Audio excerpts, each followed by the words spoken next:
Every day I wake up, wake your ass up. The Breakfast Club. Y'all finished or y'all done? Warm that car It up. actually should already be warmed up if you got to be in it in the next 10 to 15 minutes. Oh, Man. my goodness. It is brick. My car wouldn't even start up. I'm like, yo, what is happening? It's too cold out here. Morning, everybody. We are the Breakfast Club. Let's get in some front page news. Jump right to you. What's up, Mimi? Good morning, y'all. How y'all doing this morning? Good morning, Mimi. Cold. Well, how's the weather in Cali? Good morning. It's nice here. It's like 70 All right, degrees. never mind. Do your news report. Do your front page Wait, news. one thing too. I just looked in Alaska. It's like 33 in Alaska. So Oh, it's wow. like in They Anchorage, doing should better I than say. us. Okay. Yeah, It's 19 exactly. here. Yeah, it's freezing. Sorry, y'all. So I don't know about cold as Alaska, but you know. All right. Well, we start this morning in Minnesota, where the Justice Department is now issuing grand jury subpoenas to top state and city officials as part of a federal immigration probe. Now, those subpoenas, they are tied to a Trump-era crackdown on immigration. Federal prosecutors, they are now demanding records, emails, and communications to determine whether local leaders try to block or interfere with immigration enforcement.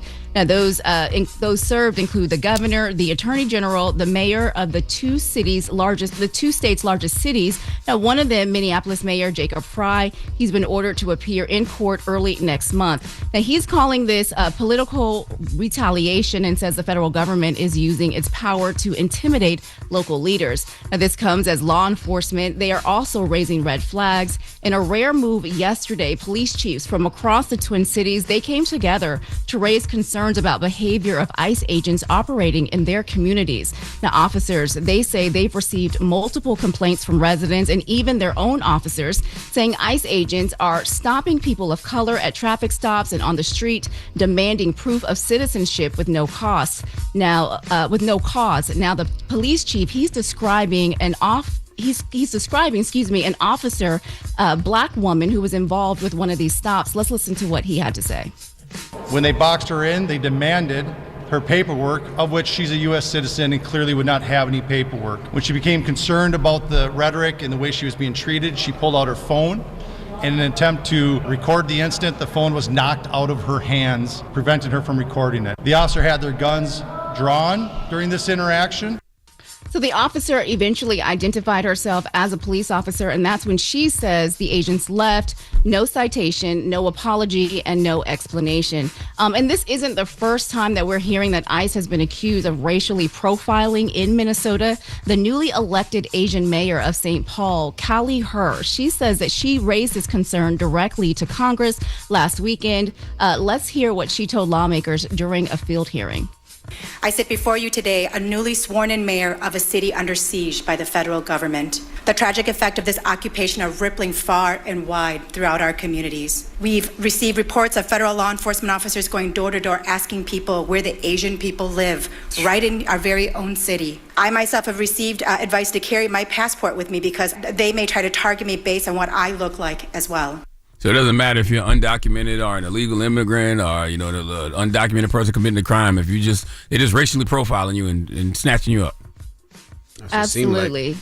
Yep, that's exactly what people are saying. And so that's what's happening. And so she gave testimony in front of two or more dozen lawmakers who were there to hear how federal immigration crackdowns, how they are hitting local communities. And one by one, officials and residents, they described fear and confusion that people are feeling as ICE agents are there. Their presence is heavy within their neighborhoods. Now, ICE, of course, they are denying this. They said that they are targeting only the worst of the worst. But people in those communities, they say that is not true. And then when you have a police officer herself who spoke at that press conference yesterday saying that she has been targeted by ICE officers. You heard they surrounded her vehicle, demanded to see her papers, which she's an American citizen and she did not have. And they clearly left her alone after she said she was an officer. So they're doing that to police officers. They're asking, what are they doing to the everyday American people out there in Minnesota right now? Lord have mercy. Yeah. So, and one more thing, officials say filing official complaint has been nearly impossible because agents, they have those face masks on and most don't have a name tag. So there's still some litigation tied up in court with how that may look going forward. But we will continue to follow that. And coming up at 7, we're going to talk about the cost that you don't see on your receipt. So you're probably feeling a lot of extra payments coming up on your bill when you check out at the grocery store. We'll tell you why that's happening and what you can do about it. All right. Morning, everybody. It's DJ NV, Jess Hilarious, Charlamagne the Guy. We are the Breakfast Club. Let's get back to some front page news. What up, Mimi? Good morning, y'all. How y'all doing this morning? Good. Hey, girl. Peace, Mimi. Good morning. All right, so we start this hour with President Trump, who used Tuesday's White House briefing to mark 1 year into a second term and to defend his record ahead of his high-stakes trip to Europe. Now, the president, he walked into the briefing room holding a thick binder labeled Accomplishments, flipping through the pages as he listed what he says his administration has delivered so far. At several points, he also held up photos of people arrested during federal immigration operations in Minnesota, describing them as some of the most serious offenders. Now, immigration, it quickly became a central theme. Trump acknowledged that federal agents, quote, make some mistakes sometimes, comments that come after that fatal shooting of Renee Good in Minneapolis earlier this month. Now, during his nearly 2-hour appearance, the president also made clear that he's frustrated with how the story is being told, saying too much attention has been paid to the confrontations between immigration agents and civilians and not enough about the allegations of fraud involving members of Minnesota's Somali American community. Let's listen to that frustration he voiced yesterday. No, Minnesota, the crime is incredible. The financial crimes are incredible. And the problem is because of the agitators and insurrectionists, whatever you want, troublemakers, but they're paid agitators and insurrectionists. Nobody talks about the fact that $19 billion at a minimum is missing in Minnesota, given to a large degree by Somalians. A lot of very low IQ people, they don't do it. Other people work it out, and they get them money, and they go out and buy Mercedes-Benzes, and they never had money, they never had a life, they never had a government, they never had a country. They come here and they become rich and they don't have a job. I don't expect anything from Donald Trump, except for him to be Donald Trump. But man, if he would have just showed a little bit of empathy in that moment and just simply said, what happened to Renee Good was horrible and we're investigating that ICE agent. I mean, He did call it a tragedy or something like that. He did call it a tragedy, but he did, kind of move on from there, right, and then kind of skip into, But call for an investigation of the ICE agent. Say that's not the kind of behavior we want from our ICE agents. But the reason he's not going to say that is because that wouldn't be true to him. He wants that type of behavior from them. Yeah, that wouldn't be believable. That's not what what it seems like. He doesn't care about that. He cares more about the ICE agents and getting people deported than anything else. So why would he say that? Mm-hmm. Now, this briefing, it was also meant to highlight the milestones, as I said, from Trump's first year in office, but it quickly turned into, him defending his record.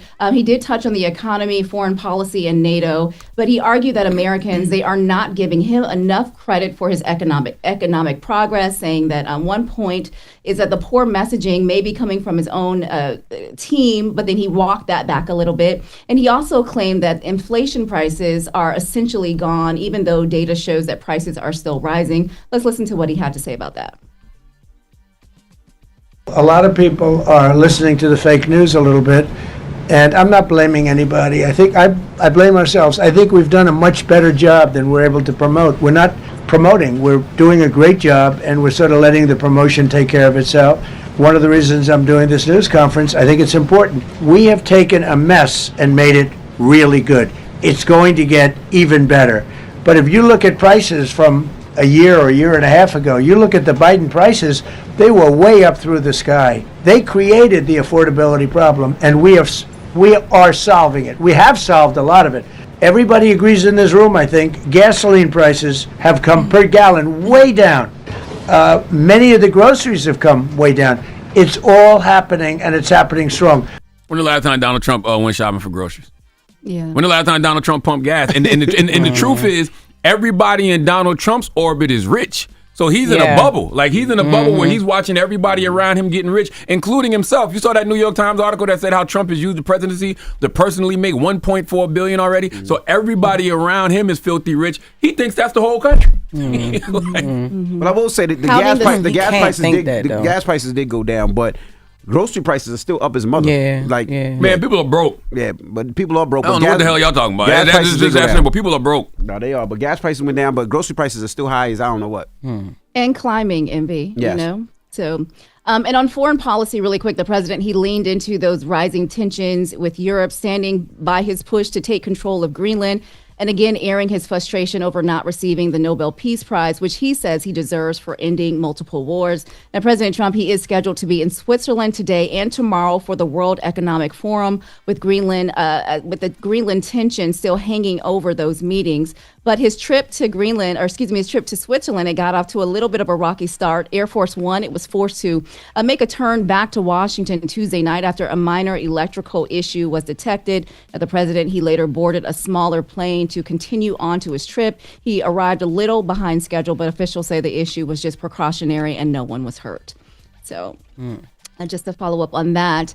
And as we just heard, the president said that prices are coming down. We were just talking about that. But when it comes to tariffs, the numbers are telling a very different story. So if you've noticed those higher prices at the grocery store, what we were just talking about, a new report is confirming what you already basically know or have been feeling. Tariffs are not being paid by other countries like we've been told. They're being paid by us, the American people, at the checkout. Now, a major economic analysis, it looked at the trillions of dollars in imported goods, and it found that 96% of those tariff costs, they fall on U.S. companies and consumers, not the foreign exporters. So that means when the government imposes tariffs on things like electronics, clothes, tools, or household goods, the companies importing those items, usually they don't lower their prices to make up for it. They keep their prices the same, and it's the American businesses that get hit first. And then those businesses, they raise the prices to make the difference, and we're the ones that end up footing the bill. So while tariffs are often pitched as a way to punish other countries, in reality, they're working more as like a hidden tax on your everyday purchases, from the grocery aisle to the gas station. And just another really quick note, we're now waiting on the Supreme Court. There's a decision that could come down any day now that will decide on whether President Trump's tariffs were even legal in the first place. And that ruling would determine whether those tariffs stay in place or disappear, and what that means for prices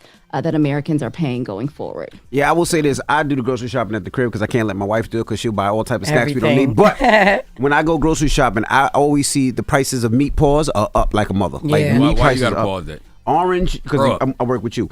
Fruit and vegetables, those prices are up like crazy too. Like if you ever try to get bananas paws or lettuce paws or mushrooms or any type of vegetables or fruit, prices are stupid. And you know what's up too? Paper towels. What? Paper towels, all them cleaning products and all the stuff that you stock up. Paper towels, what is it? Toilet paper, bleach, Lysol, all of that, all them household products, they are high. Fabuloso, everything. I mean, and the funny thing is, and Mimi knows this, there's actual data, there's government data that refutes everything Trump is saying. Like, this is the largest monthly jump in food prices since 2022. Yes. So regardless of if you're feeling it, firsthand experience, going to the grocery store, or you're just a numbers person, grocery prices are up, y'all. They're up. They are up. And a lot of people are quoting this study because 96% of those tariffs, we're paying for 96%. So when the president says, I'm imposing 200% on France for their champagnes and their wines, like, who's paying for that? The American people seem to be footing the bill for a lot of these tariffs. So when he's punishing other companies or countries, it's coming back to us, really. Don't play with Mimi wine and champagne. Listen, I need it. That 200%, I was like, wait a minute, what's happening? All right, y'all. And so this is a story of really good news. Student loan borrowers who are already in default, they may be getting a little breathing room. The Trump administration is announcing that it's hitting pause for now on those forced collections. So that means no wage garnishment, no taking your tax refund, and no cutting into your Social Security payments, at least for now. So this is a reversal from what the Education Department said just weeks ago when it planned to restart those aggressive collections earlier this month. So over the summer, officials, they also backed off of plans to garnish those Social Security benefits for some borrowers. So right now, about 9 million Americans, they are in default on their student loans. Now, advocates say this pause matters because it will give people time to get their loans back in good standing, sign up for more affordable payment plans, and protect your paycheck. So what's not clear, though, is just how long this pause will last. The Education Department says it needs a little bit more time to roll out the changes tied to President Trump's new tax and spending law, which reshapes payments and gives borrowers new ways to get out of default. Now, one of those options, they will start in 2026. It will lower monthly payments, but it will stretch your repayment out period just a little bit longer. And if money is still tight, borrowers should know traditional unemployment and economic hardship deferments. Those are being phased out. Limited relief may also be available through forbearance and other short-term options while this system transitions. But you may want to check with studentaid.gov on everything. But good news is if you had the threat of going into default, now you have a little bit of a reprieve for a little bit. So check that's onto good. that. Mm-hmm. That's good. That's Damn. Very, very good news. At least some little financial relief. Yeah. Absolutely, because no one wants their paycheck garnished or their tax refund taken either. So good news there. And lastly, shout out to Howard University, where I went to school. They are stepping up and diving a little bit deeper into AI education. So starting spring 2026, Howard is launching 3 new artificial intelligence courses that will be open to juniors and seniors from any major. The classes will focus on AI tools, ethics, and understanding of how technology is shaping the future. No coding experience is required. And the university, the leaders say, the goal is to make sure students across all disciplines are ready for a workforce where AI is becoming part of just our everyday life. Nice. That's dope. Yes, very, very important there. All right, y'all. Well, that is your front page news. I'm Mimi Brown. Follow me at Mimi Brown TV for more stories. Follow the Black Information Network. Download the free iHeartRadio app or visit BINnews.com. Thank you, Mimi. Thanks, Mimi. Stay warm. Alrighty. Hold up. Every day I wake up, wake your ass up. The Breakfast Club. Y'all finished or y'all done?